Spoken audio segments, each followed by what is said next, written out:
ए B plastic, C cement, D motor vehicle.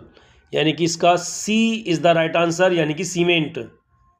Cement में चूना पत्थर यानी कि लाइमस्टोन को यूज़ किया जाता है रॉ मटेरियल्स के रूप में। तो इसी तरीके से अब आगे चलते हैं।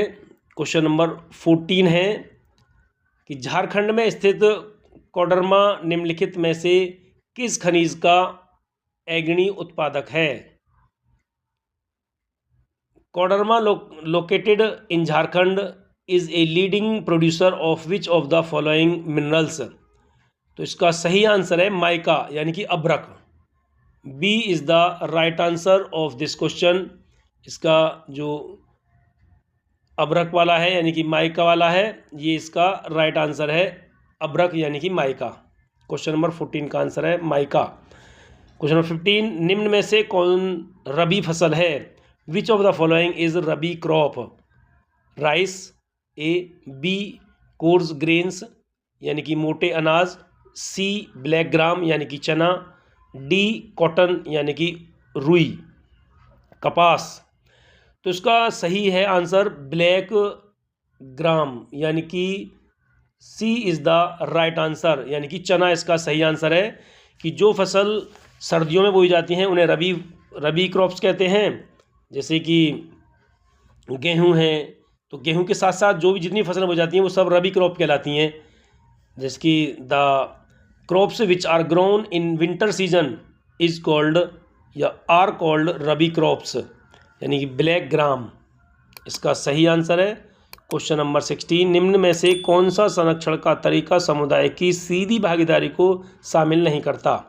A joint forest management, Chipko movement, save seed movement या delimitation of wild life sanctuaries. तो यही इसका आंसर है, डी इसका राइट आंसर है, वन्य जीव पशु विहार का परिसीमन।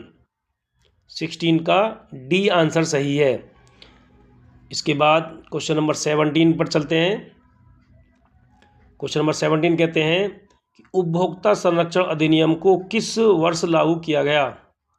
The consumer protection act was implemented in the year, इसको 1986 में इम्प्लीमेंट किया गया था, यानी कि इसका सी ऑप्शन सही है। इसका सी ऑप्शन सही है।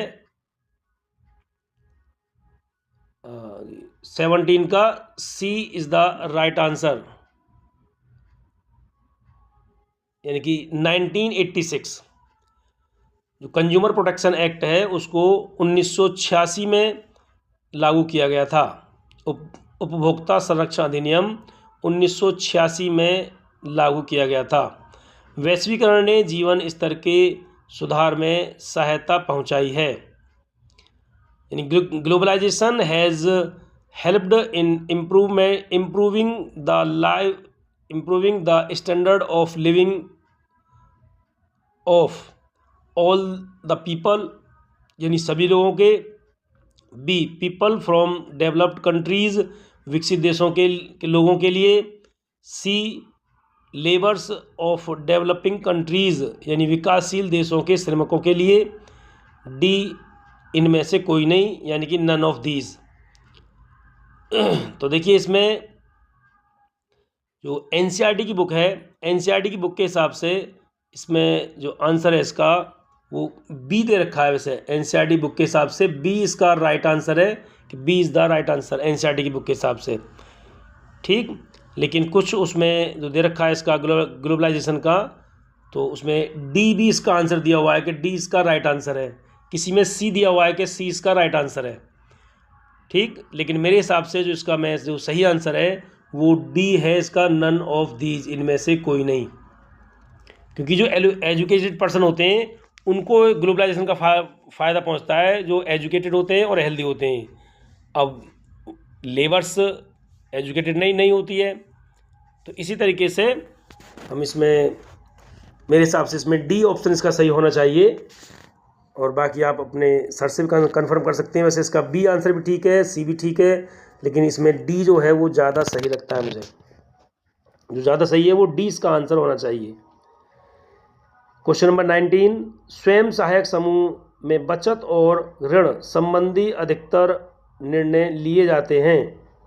Most of the decisions related to saving and loans are taken in self help groups, A banks, B members, C NGO, D all of these.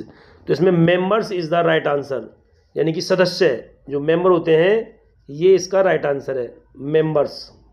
B इसका राइट आंसर है। तो अब चलते हैं क्वेश्चन नंबर 20 की ओर। Question number 20 यानी कि last question है एमसीक्यू का। विश्व के देशों में बहुराष्ट्रीय कंपनियों द्वारा निवेश का सबसे अधिक सामान्य मार्ग है। The most common route of investment by multinational companies in the countries of the world is. जो इसमें एनसीईआरटी की बुक के हिसाब से है वो बी दे रखा है, इसका option B is the right answer. जो इसका एनसीईआरटी की बुक के हिसाब से देखें तो इसका जो बी ऑप्शन है वो इसका सही है कि बाइंग आउट लोकल कंपनीज, यानी कि स्थानीय कंपनियों को खरीद लेना। ये मल्टीनेशनल कंपनीज का जो तरीका है, ये बी इसका राइट आंसर है इसमें, इसके हिसाब से। लेकिन कुछों का मानना है कि ये सारे हैं इसके अंदर, लेकिन वैसे एनसीईआरटी का हिसाब देखा जाए तो इसमें बी है कि बाइंग आउट लोकल कंपनीज, और वैसे डी इसका होना चाहिए। बाकी आप देखिए, मैंने आपको इसमें जो 20 एमसीक्यू आए थे उसका सारा टोटल आपको बताया है। आपने अपना अपना स्कोर चेक किया होगा, और एक बार अगर चेक नहीं किया है तो दोबारा से देखिए, अपना स्कोर आप पता लगा सकते हैं। 20 क्वेश्चन में से 20 नंबर में से आप कितने मार्क्स आएंगे, और उसी के हिसाब से आप लोग अपना अंदाज़ा लगा सकते हैं कि हमारे जब 20 एमसीक्यू में से कितने सही हैं तो आगे हमारे नंबर कितने आ सकते हैं। तो इस तरीके से आपके मार्क्स पता चल जाएगा 20 में से कितने आए आउट ऑफ 20। और ये एसएसटी का मैंने आपको एमसीक्यू का सॉल्यूशन करके दिया है। उम्मीद करता हूँ कि ज़्यादातर सभी बच्चों के 20 में से 20 आए होंगे। लेकिन फिर भी मैं कहता हूँ कि जिनके मोर देन 15 या मोर देन 15 यानी कि 16 हो, 17 हो, 18 हो, 19, 20 तक हैं, वो माशाल्लाह उनके बहुत अच्छे नंबर हैं और उनके आगे भी अच्छे आएंगे। और अगर ज़्यादा गलत हो तो टेंशन ना लें बिल्कुल भी, अगले पेपर की तैयारी करें अच्छे तरीके से। आपका जो आगे मंडे में इंग्लिश का पेपर है 23 फ़रवरी को, तो उसकी अच्छे से तैयारी करें। ठीक, best of luck, thank you, good night.